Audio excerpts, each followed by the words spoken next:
Lo studio del Gosho. Sono passati oramai molti anni dalla prima volta che ho incontrato il Daimoku del Sutra del Loto, però mi ricordo bene ancora l'entusiasmo che avevo dentro ogni volta che mi mettevo davanti all'altare per praticare. Non vedevo l'ora di fare Gongyo e quando arrivavo al momento dell'invocazione del Daimoku mi perdevo ascoltando il suono della mia voce e ci stavo bene in quel limbo di suoni. La mia vita quasi da subito ha incominciato a girare intorno al Daimoku. In ogni occasione e per ogni occasione cantavo il Daimoku. Nella mia città, Genova, era presente soltanto come scuola buddista la Soka Gakkai e presto il mio impegno mi portò a ricevere anche delle belle responsabilità da parte dell'organizzazione. Diventai anche responsabile della biblioteca e questo mi diede modo di leggere e studiare davvero ogni libro presente nella libreria riguardante il Sutra del Loto e il Gosho. Mi perdevo nella lettura del Gosho e mi sentivo parte di un mondo mistico, fatto di suoni e preghiere antiche, che, anche se molto lontane dal mio mondo, giorno dopo giorno diventavano parte integrante della mia vita di tutti i giorni. Mi capita ancora spesso, di ragionare o meglio meditare su alcuni aspetti del Gosho, che so io, anche quando sto camminando o addirittura quando guardo un film alla televisione. Mi sento proprio tirato dentro ad un vortice strano, troppo più forte di me per riuscire a sottrarmi. E allora cosa devo fare? Viaggio. Con gli anni ho potuto capire quale grande fortuna sia questa particolarità, perché rende lo studio un viaggio in un'altra dimensione, quella del Gosho appunto, e questo aiuta molto a sentire nella propria pelle, sulla propria pelle, i vari insegnamenti e racconti del Gran Maestro Nichiren. Devi imparare ad amare il Gosho prima di imparare a studiarlo, perché altrimenti diventa tutto più difficile e non riesci poi, e questo è il brutto, a cogliere bene i diversi aspetti. Quando ami, lo sappiamo, metti passione e allora ti piace perderti in varie disquisizioni che apparentemente sembrano distanti dallo studio, ma fai bene attenzione, in realtà diventano fondamentali ai fini di comprendere bene quanto leggi. Ad esempio, un aspetto molto importante del Gosho è imparare a storicizzare i vari insegnamenti. Voglio dire, comprendere qual era il tempo e cosa in quel tempo pesava sulla vita delle persone. Immaginare il tempo e le emozioni che riempivano il cuore della gente, come la paura di un'invasione, della carestia, di essere giustiziati, arrestati, finanche derisi. Questo, che apparentemente sembra di poco conto, ha un grande peso, perché ti aiuta a comprendere anche bene la scelta delle parole usate da Nichiren. Perché ricorda che anche se si tratta di traduzioni, quelle arrivate fino a noi, l'umore della lettera rimane e deve rimanere, altrimenti che senso avrebbe tradurre? Per questo è anche fondamentale poi comprendere bene a chi è stata inviata quella che noi chiamiamo Gosho, quella lettera, ma per chi la riceveva, ricordati, era la lettera del maestro che era distantissimo e che rappresentava davvero la salvezza, un aiuto importantissimo per il credente. Comprendere quale poteva essere la sua preparazione, se era un prete, ecco questo è importante, se era un prete o un laico. Perché ad un prete Nichiren ovviamente si rivolgeva in un determinato modo, ovviamente, no? Dando per scontato che conoscesse e che quindi comprendesse bene ciò che gli stava dicendo. A quel tempo i preti, devi sapere, erano prevalentemente tendai. E la setta Tendai, o la scuola del Sutra del Loto, era il centro della preparazione e della conoscenza del buddismo del tempo. I monaci Tendai avevano una preparazione incredibile, ben distante da quella odierna, credimi. Devi anche tenere conto del fatto poi che si diventava monaci da bambini e quando si arrivava ai 30 anni era già una vita che si studiava e si viveva il Dharma, l'insegnamento quindi del Buddha nella propria vita. Di conseguenza Nichiren, che aveva avuto la stessa identica preparazione, conosceva bene quale era il modo esatto per fare breccia e aiutare a comprendere nel giusto modo quanto diceva il destinatario della sua lettera.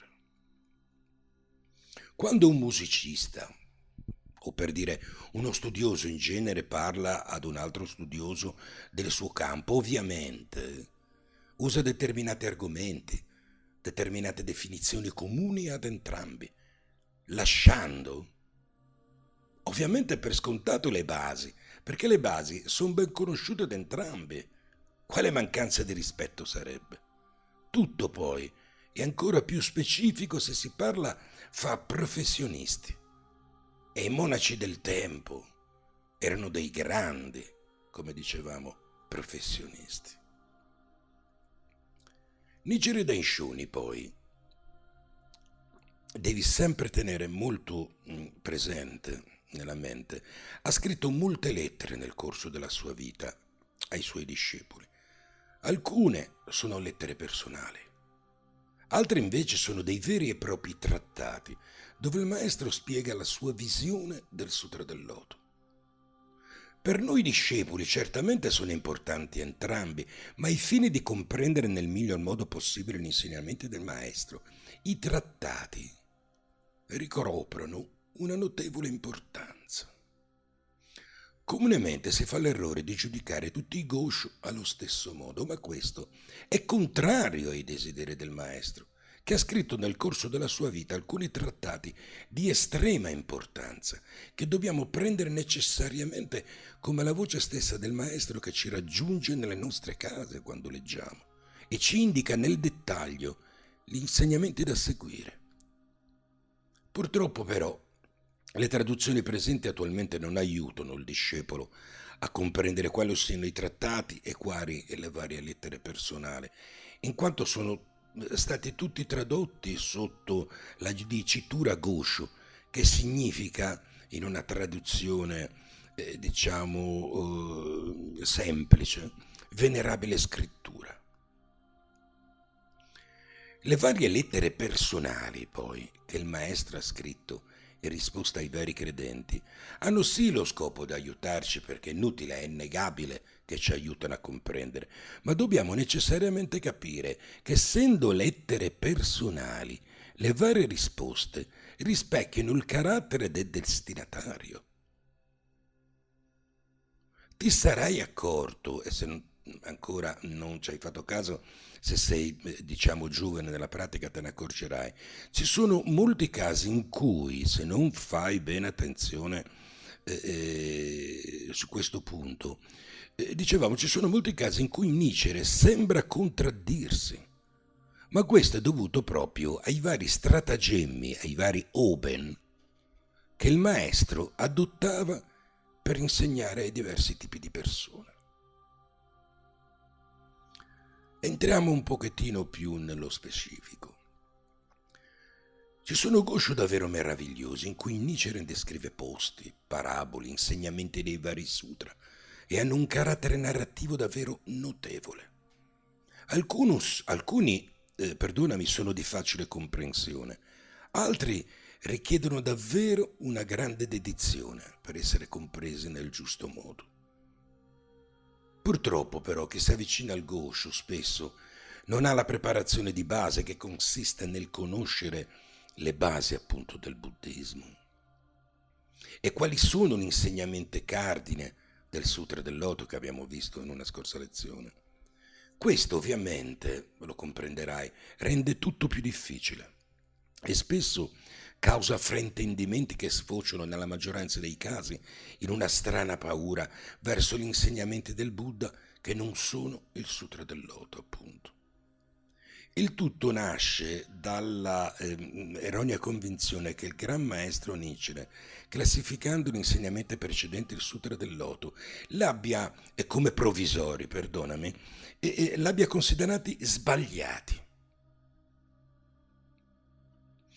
Nel corso degli anni, perdonami, mi sono scontrato spesso su questo punto e ai miei studenti negli anni ho sempre cercato di far comprendere che provvisori deve essere inteso come preparatori, non sbagliati, quindi provvisori come preparatori. Il Sutra del Loto rappresenta la vetta dell'insegnamento del Buddha e di conseguenza, senza una dovuta preparazione, è impossibile, credimi, riuscire a comprendere anche una piccola parte di quanto ha reso e rende il Sutra del Loto il re dei sutra. È un po', che so io, come prendere un libro di chimica senza avere nemmeno le basi di quanto si sta leggendo. Come sarebbe possibile comprendere? Questo, anche se apparentemente può sembrare ovvio, nella realtà non è così. Perché ciò che la maggior parte dei necirenisti conosce del buddismo è frutto spesso dei vari sentiti dire e da una buona base di slogan, che sulle prime ti alimentano e ti sostengono, ma col tempo ti incatenano a fragili convinzioni che con l'andare sempre del tempo ti frenano nella crescita. Ecco perché parlavo prima di amore, perché quando ami e senti dentro il desiderio sfrenato di conoscere un argomento e di sentirti parte di esso e non figlio di un dio minore, anche se vissuto e riportato come una grande fortuna aver incontrato il Sutra del Loto.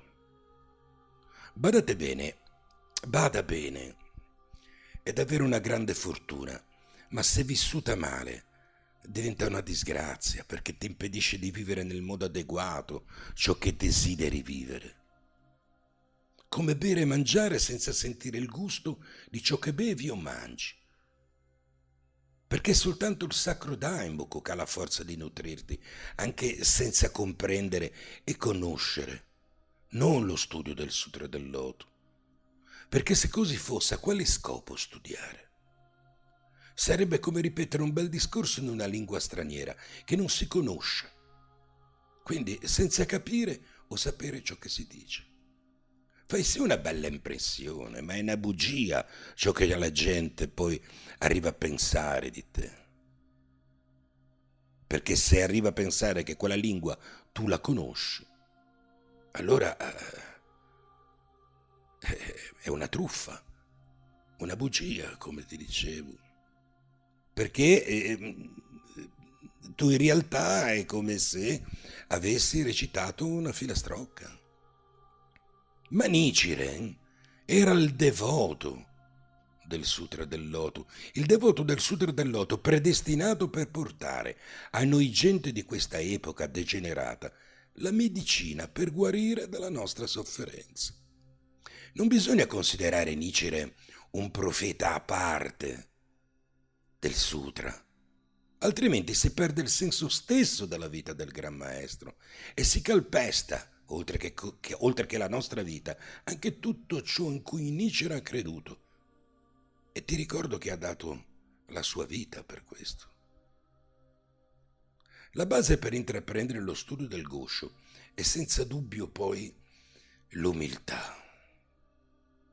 L'umiltà che devi trovare, ritrovare, se vuoi davvero conoscere, altrimenti diventerai una marionetta parlante come quelle in braccio dei ventriloqui in scena. Sì, attirano le persone, ma una volta nei camerini posano il pupazzo su una seggiola, perché in fondo è solo una marionetta che gli serve per sentirsi di più di ciò che sono o ciò che vorrebbero essere, ecco, mettiamola così. Detto questo, ogni volta che ti avvicini alla lettura di un Gosho, fai questi ragionamenti, prova a farti questi ragionamenti. Vai in fondo al Gosho, guarda a chi è stato destinato, leggi il tempo. Come abbiamo visto, questo ti aiuterà davvero a capire. Prova a farlo e vedrai che diventerà tutto meno pesante, anche perché insomma studiare alle volte, studiare poi cose che sono molto distanti dalla nostra vita di tutti i giorni può diventare anche duro. Provaci, dai. Arrivederci, alla prossima.